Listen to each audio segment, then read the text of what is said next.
सर्व आले पाहिजे, तिला दिसले पाहिजे. या खूप स्वीट मेमरीज आहे. तुला तुम्हाला त्याचं व्हॅल्यू नाही. आमच्याकरता किती व्हॅल्यू आले ना, तुला काहीच सांगता येणार नाही. कोणी केव्हा या, काही सगळं एकदम येईल असं काही शक्य नाहीये.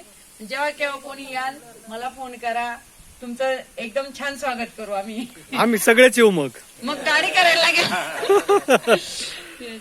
आता आठवणी आता लगेच काही एवढ्या ऑन दी स्पॉट आठवत नाही. जेव्हा आठवतील तेव्हा नक्की शेअर करेल. हे शूटिंग जयश्री करताय. हा काय बोल ना, तुला शाळेतलं काय बोलायचं बोल ना. बोल. बरं ठीक आहे.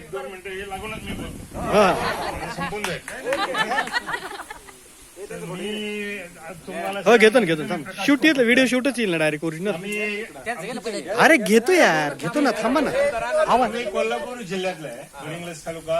आम्ही म्हणजे कर्नाटक आणि महाराष्ट्रातल्या बॉर्डरवरच राहतो. आमचं गाव म्हणजे तुम्ही जर म्हणाल तर आमचं महागाव हे गाव महाराष्ट्रात आहे, पण आमची शेती कर्नाटकात आहे. एवढ्या आम्ही बॉर्डरचे आहे. तर शिक्षणासाठी भाऊ इथं माझा क्रॉम्प्टनला होता. शिक्षणासाठी मी इथं आलो. मी इथं KTGM कॉलेजला होतो. त्याच्यानंतर कॉम्प्युटरचा डिप्लोमा सुद्धा मी इथंच केला आणि आमच्याच गल्लीत राहतो. माझ्या 2 नंबरचं घर आणि यांचं 8 नंबरचं.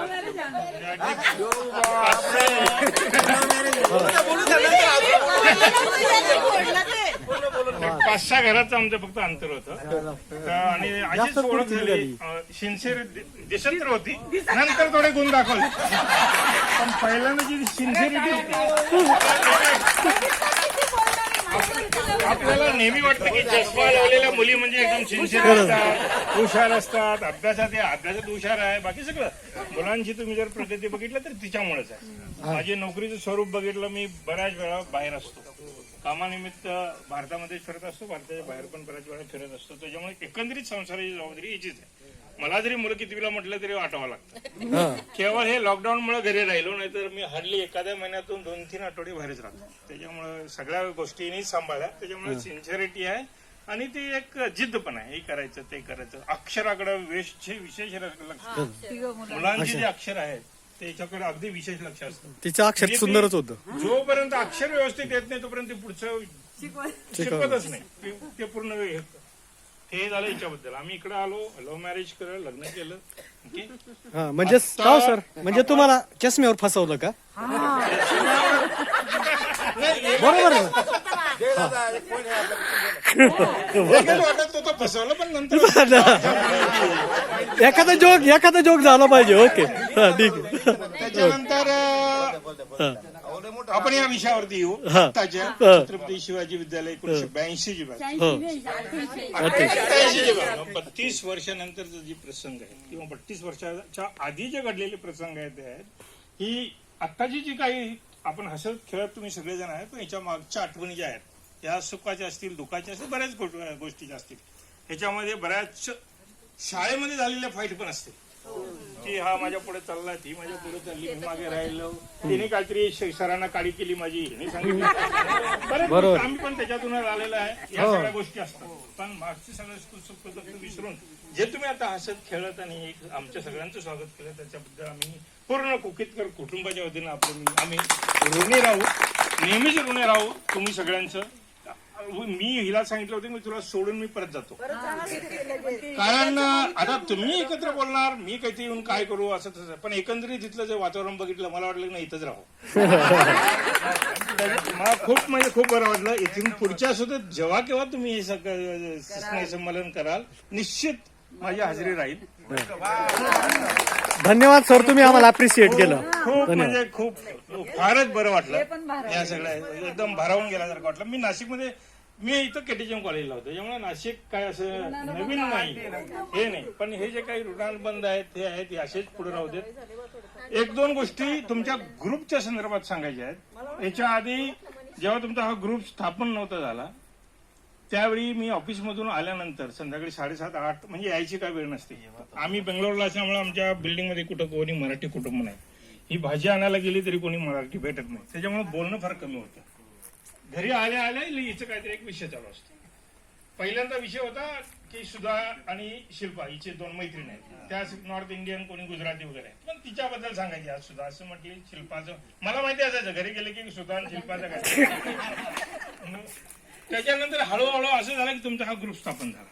ग्रुप स्थापन झाल्यानंतर घरी आल्यानंतर सुधा शिल्पा गायब झाल्या.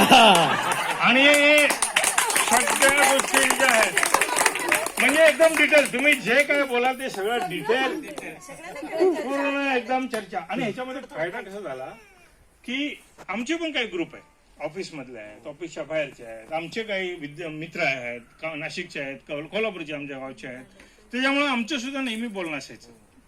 तर हिला वाटायचं हा चाट कोणावर पडतो नेहमीच असं थोडंसं वाटायचं. राईट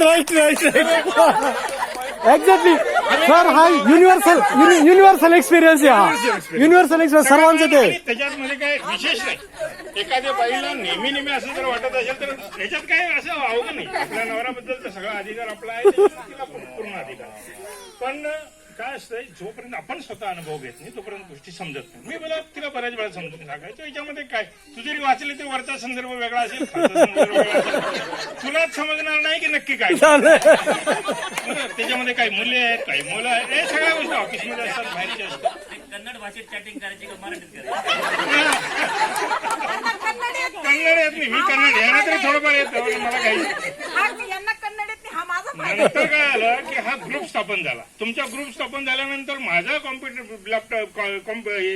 लॅपटॉप मोबाईल बंद व्हायला लागला, हिचं चालू राहते दुपारी संध्याकाळी. मग तिच्या लक्षात आला हे काय. मी तिला म्हणायचो कधी आता कसं वाटतंय बरोबर एक्झॅक्टली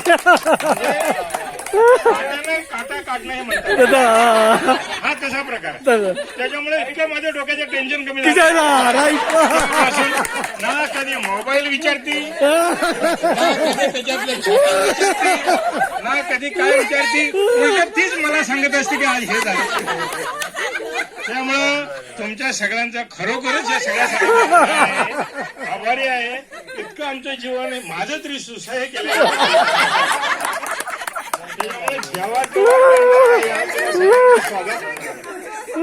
कधीही एकटा आलात, विथ फॅमिली आलात, तुम्ही सगळेजण आलात, केव्हाही आम्हाला सांगा, या हक्काने यायचं, हक्काने राहायचं, हॉटेल बुक करायचं नाही, आमच्या घरीच आमच्या घरी राहायचं, जसं असेल तसं राहू.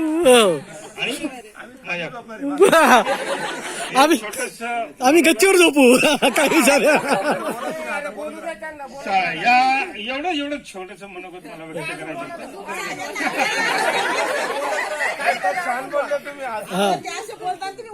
अहो सर सर सर बोला. तुम्ही जे बसला ना साल्या उठतच नाही. सर जे बोलले ना ते ऍक्च्युली आपल्याला सर्वांना बोलायचं होतं, पण कुणाला वेळेवर सुचत नव्हतं, वेळही नव्हती. हे एक महत्वाची गोष्ट आहे. त्याच्यामुळे आहे ना त्यांना बोलू द्या. ते बोलले म्हणजे आपणच बोल राहील असं समजा. म्हणजे बरोबर झाला. ते चाल तेवढ्या करता मी टोटल शूटिंग केली आहे. हे आम्हाला ग्रुपवर फॉरवर्ड कर, मला पाठव. तसं बघायला गेलं तर 10वी किंवा 11वी 12वी आणि पुढचे ग्रुप पण असतात. आता माझ्या मिसेसचा एक बीएचा पण ग्रुप आहे. पण आता तसं बघायला गेलं तर बीए काय किंवा 10वी काय किंवा 12वी काय ह्याच्यात काय कमी जास्त आपण कुठल्या मैत्रीला करत नाही. मैत्री असते, मग ती पहिलीची असो, 12वीची असो, 10वीची असो. पण इथं मला अगदी हक्काने सांगायचं आहे की बीएच्या ग्रुप मधल्या ज्या काही गोष्टी होतात किंवा ज्या गोष्टी ती कधीच शेअर करत, म्हणजे तिला त्याच्यामध्ये इंटरेस्ट आहे नाही असं वाटत. पण जर 10वीचा जेव्हा जो हा ग्रुप आहे त्यापासून ती इतके म्हणजे अगदी फोटो सुद्धा दाखवते, असं झालं ते तसं झालं असं तसं. हे सांगायचा उद्देश हाच की जे लहानपणीचे जे मित्र असतात ना ते किती पहिले ते 10वी म्हणजे एकदम लंगोटी आहे.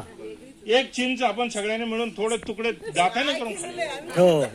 त्याच्या हा इतका. आणि त्यावेळी जात धर्म आणि येते काहीच नाही. आणि आज सुद्धा आपण कधी कोण कुठल्या जातीचा आहे, कोण कुठल्या धर्माचा आहे, पंथाचा आहे.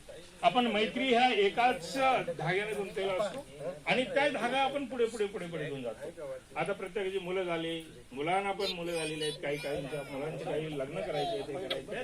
तर आता प्रगल्भ झालेलं आहे तसं बघायला गेलं तर या प्रगल्भ वयात सुद्धा थोडा वेळ जरी आपण 10वी 8वी 12वी जर बघितलं तर निश्चितच आपला 5-10 मिनिटे का असेना जीवन सुसावतं आणि जीवनाची लांबी वाढते. असंच आपण सगळे राहूया. आणि निश्चितच मला परत एकदा मी तुम्हाला सांगतो की आम्ही सगळे पूर्ण कुटुंबीय आपल्या सगळ्यांचा आभारी आहे. खूप बरं वाटलं इथं आल्यानंतर आणि परत यावं, परत आपण हा कार्यक्रम अरेंज करावा आणि निश्चित आम्ही इथं येऊन असंच इथं आनंद घेऊन जावं हीच मी विश्वचरणी प्रार्थना. जय हिंद. हो हो हो धन्यवाद. बोलायचं मी काय म्हणतो बोलायचं